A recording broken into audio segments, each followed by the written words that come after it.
Assalamualaikum dan selamat sejahtera. Berjumpa lagi anak-anak.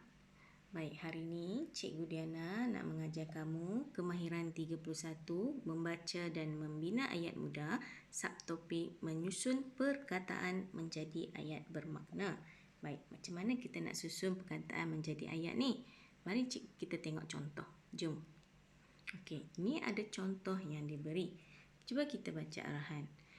Arahan kata, susun perkataan supaya menjadi ayat yang betul. Okey, dia minta kita menyusun perkataan. Okey, cuba kita tengok soalan yang diberi. Perkataan-perkataan yang di dalam kotak ni. Perkataan dalam kotak pertama, pergi. Kedua, pasar. Ketiga, nenek. Keempat, raga. Kelima, bawa. Okey. Perkataan yang diberi berada dalam kedudukan yang tidak tersusun. Di sini kita perlu memilih perkataan yang betul, menyusun untuk menjadi ayat yang betul. Baik, tips untuk menyusun perkataan menjadi ayat yang betul. Yang pertama sekali, kita hendaklah mencari perkataan yang mempunyai huruf besar di hadapan perkataan. Sebab permulaan ayat mesti bermula dengan huruf besar. Baik, di antara 5 perkataan yang diberi di dalam kotak, yang manakah mempunyai huruf besar di hadapan setiap perkataan? Cuba kita lihat. Pergi. Adakah P ini huruf besar? Tidak. Pasar. Adakah P ini huruf besar? Juga tidak. Ketiga, perkataan nenek. Adakah N ini N huruf besar? Ya, N ini adalah N huruf besar. Okey, cuba kita lihat lagi. Raga. Adakah R ini huruf besar? Tidak. Seterusnya, perkataan bawah. Adakah B ini huruf besar? Juga tidak. Jadi, perkataan nenek akan menjadi perkataan yang pertama dalam susunan ayat perkataan kita supaya menjadi ayat. Baik, jadi perkataan pertama kita dah dapat nenek. Okey, sekarang tugas kita nak susun. Kita kena melihat kepada kesesuaian perkataan selepas perkataan pertama. Okey, bila nak susun perkataan jadi ayat ni, kita kena banyak bertanya pada bercakap dengan diri sendiri. Okey, contoh nenek. Nenek buat apa?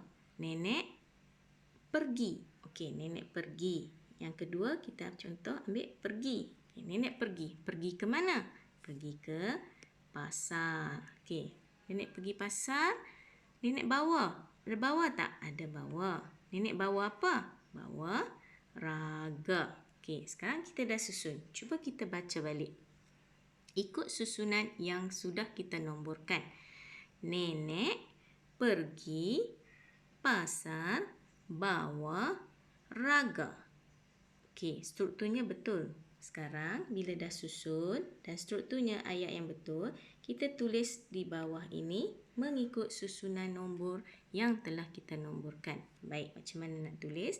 Yang pertama, perkataan nenek. Okey, potong perkataan pertama. Kita tulis di bawah nenek.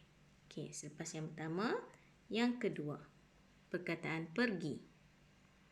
Yang ketiga, pasar. Yang keempat, bawa. Dan yang terakhir, yang kelima, raga. Nenek pergi pasar bawa raga. Okey, sekali lagi Cikgu Diana nak ingatkan, dalam setiap ayat, selepas habis kita tulis ataupun bina ayat, di akhir perkataan, di perkataan yang terakhir dalam setiap ayat, kita mesti meletakkan tanda noktah. Okey, tanda noktah. Itu bermaksud ayat kita sudah habis dan lengkap.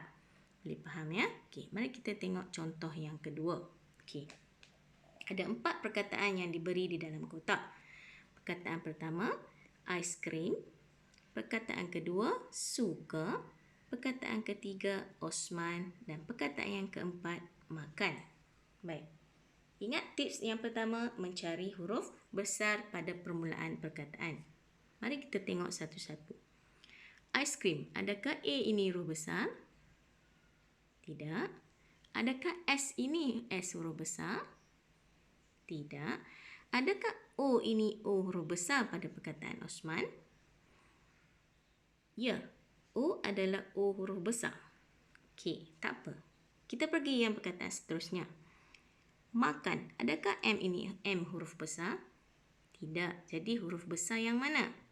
Ya, perkataan Osman. Osman akan menjadi perkataan yang pertama dalam susunan ayat kita nanti. Okey, sekarang ingat Cik Dan kata kita kena banyak bertanya dan bercakap bila kita susun perkataan.